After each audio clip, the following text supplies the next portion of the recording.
Hi everyone. Today we're going to look at graphing the sine and cosine functions. Okay, so we are going to start with old school by hand XY chart graphing. On this XY chart, I provided degrees as well. I really would rather avoid doing the degree column at all, to be honest, but it's there in case you need it. I know that some of you, unfortunately, are still having trouble thinking in radians, so the degree thing is there to help you. So the idea is use your unit circle and choose x values that only have rational y values. So example, see like 30 degrees, pi over 6, you've got square root of 2 over 2 comma 1/2. Why in the world would you want to try to graph that? If you want to, you go right ahead and torture yourself, but the rest of us, we're not going to do that. So I'm going to start in the middle here of the chart at 0, 0, and work my way. You can do down first, which is positives, and then go backwards to the negatives. It really doesn't matter. So what are some of my values for x? Well, looks like pi over 2 is the first one after 0 that comes out to be a normal type of value. So there's pi over 2, and if I plug pi over 2 in, I get 1.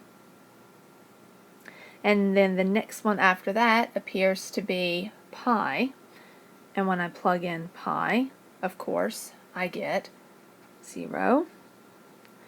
When I plug in 3 pi over 2, and this is where I have determined that I do need to go out and purchase a stylus because my finger just isn't working well enough any longer. So 3 pi over 2 is -1, and then of course, we're back at 2 pi, and that gives me 0. And you can keep going. We're now at 5 pi over 2. 5 pi over 2 is 1. And then 3 pi is 0. And you can keep going backwards the other way. Fill it in. And there you have it. There is our XY chart filled out. Now we simply take our ordered pairs and plot them on the graph. Notice how I have the first one labeled as pi over 6. So that means that the next tick mark is going to be 2 pi over 6, which is pi over 3. Let's see if I can write this very, very small right in there. Pi over 3, not really. And then the next tick mark would be 3 pi over 6, which is the same thing as pi over 2. There you go. It looks pretty sloppy, but you can still sort of kind of read it there. So now I'm going to use this just to graph it by hand. I'm just going to graph it up. What do I have here? Let's see, 0, 0, so there's a dot right there. Forgive my little mud puddles here. Pi over 2 goes up to 1, so pi over 2 is up to 1. Yeah. Okay, I'm going to pause this and go ahead and plot this out because I'm sure you can do a much better job faster by hand. Give me a moment. Okay, my dots are on, so now I'm going to sketch my curve. Sorry about that. So it looks as if we'll go up and then down and up and then down, and we keep going, and then we'll go down and then up and down and then up, and we would keep going. Okay, so that's not too half bad there. Filling in the bottom portion here, the analysis, you should have mentioned on this a little bit in Math 3. We're not going to focus too much on the analysis part quite yet. We are going to have an entire unit on the analysis of different functions. The domain, remember that's the set of x values. What are you allowed to plug into the sine function? Well, you can put anything you want to in there. So the domain here is going to be from -infinity to infinity. What about the range? Well, if you look very closely at the y values, it appears that the absolute lowest is -1 and the absolute highest y value is a +1. So the range here would go from -1 to +1. The period, length of one cycle. How long does it take before the pattern begins to repeat itself? You can mark it from anywhere. You can mark it from, the midline here to the midline over here, where it starts to increase again versus increase again. You can mark it from the high point to the next high point, however you'd like to look at it. Just figure out the span of distance. For your basic sine curve, that's 2 pi. You could also think of it as the unit circle. You go an entire 2 pi units around, and then it begins to repeat itself. Amplitude is how high it is from the midline. For the parent function, for the mother function, the midline is the x-axis. So how high is it? How tall is it? How far does it go from the x-axis up to the top or down to the bottom? It's a 1. Just a quick note here, the amplitude must always be positive. Ugh, what on earth? Oh well. Always positive. Even if the number in front of your sine function is a negative number, it simply is a reflection. The amplitude has to be positive. Okay, on to cosine. I am going to do the exact same thing. So I'm going to pause this and fill a lot of it out, and then we will look at that bottom table. Remember, integer outputs to make your life easy. Here's my table. Remember, I'm skipping degrees because we really need to learn how to think in radians. And the cosine is the x value of the ordered pair. So that's where those particular y values came from. Okay, I'm going to take a moment now and plot my dots, and then I'll come back in time for the drawing of the curve. Here's my curve. Notice how cosine started at the top. So you kind of come down and then up and then down, and you would come back up. I missed my point there a little bit. Down and up and down and up like that. Sweet. Okay. Filling in the bottom, the domain, again, those are your x's, and you can put anything you want to in to the function. So negative infinity, infinity, all real numbers.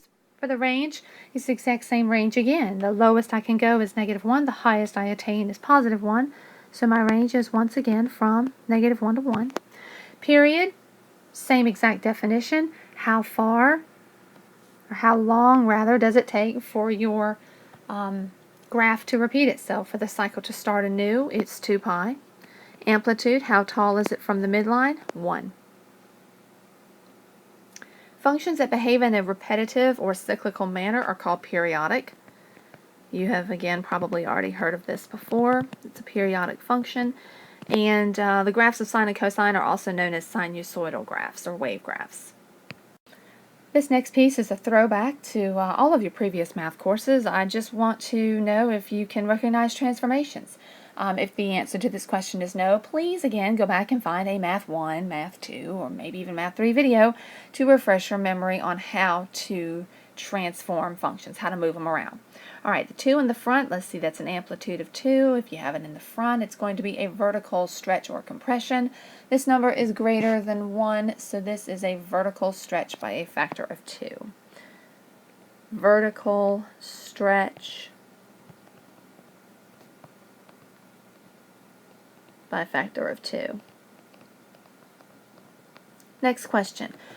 This is also a vertical movement on the graph. Unfortunately, though, it is a compression. The 1/3 in the front causes it to compress. It's also a reflection. Remember how earlier we said that you couldn't have a negative amplitude? Please don't say that the amplitude here is -1/3. I'll mark that thing wrong faster than you can spell the word amplitude. This has a reflection. It's being reflected over the x-axis. Oh boy, I seriously need a stylus.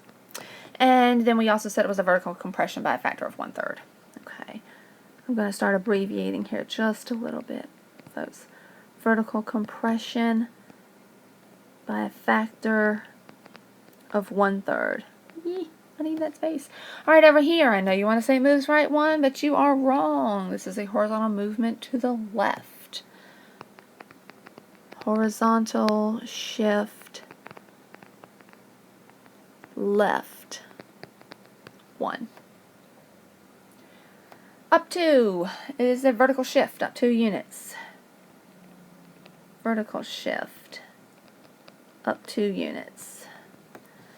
The 2 on the inside, you may not have spent a lot of time dealing with horizontal compressions or stretches, but this is a horizontal compression by a factor of 1/2. So again, that may be a little confusing.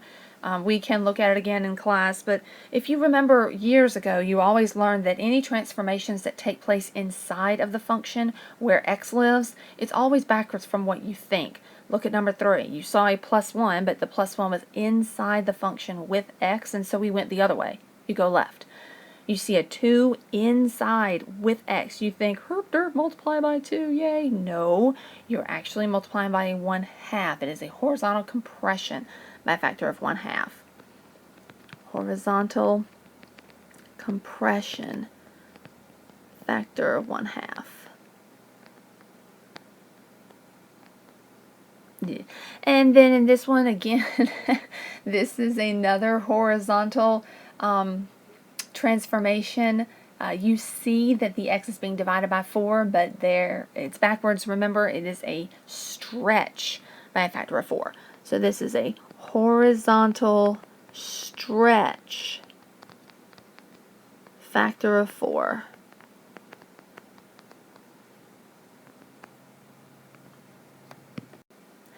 Alrighty, ladies and gentlemen, that pretty much wraps up my really long, drawn out, but very important basic intro of graphing sine and cosine. In the next video, I'm going to talk about how to find those key points and to graph the complete forms, or the general equations, if you will, for sine and cosine by hand.